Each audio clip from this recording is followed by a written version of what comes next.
Imana iri kugerageza kukuburira wowe urimo kunyumva nonaha ngaha. Guscrollinga birimo kutwangiriza ubuzima. Guscrollinga birimo biragenda bidutakariza umwanya cyane. Kimwe mu bintu Satani arimo arakoresha muri iyi minsi cyane kugira ngo ayobye abakristo benshi, ni uguhora ku masocial media, kuri Instagram, kuri TikTok, bahora bascrollinga. Guhora kuri social media cyangwa se kuri telefone uscrollinga amasaha 3 ku munsi. Byibuza igihe uzaba ufite imyaka 74 uzaba umaze gutakaza imyaka 9 yose. Tekereza noneho umara amasaha arenze 3 wenda reka tuvuge nk'6.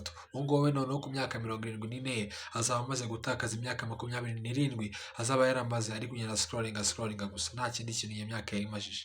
Sinzi wenda niba utarimo kumva uburemere bw'iki kintu. Niba Satani adashobora kukuyobya, azashaka uburyo bwose agutakariza umwanya, kandi uburyo bwa mbere akoresha ni ubu ngubu. Iteka ryose ufashe telefone yawe utekereza ko uba ugiye kumara akanya gatoya ureba kuri TikTok ho gatoya, wenda nk'iminota 5, ariko ukisanga umazeho amasaha 2 cyangwa 3.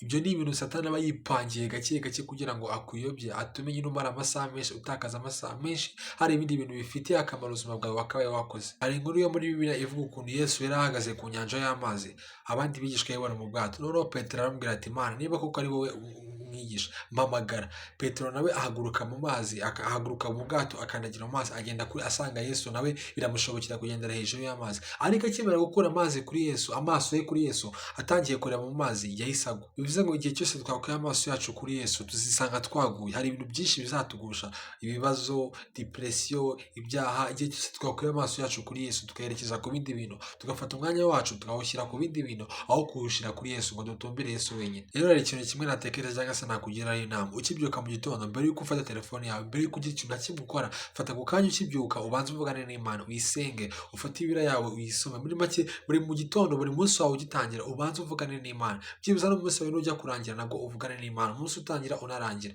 Ibyo bizagenda bigufasha gake gake kugira umwanya ugenera Imana mu buzima bwawe, kuruta kuwutakaza. Utuma Satani akwiba umwanya wawe wakabaye uri kumarana n'Imana. Shalom.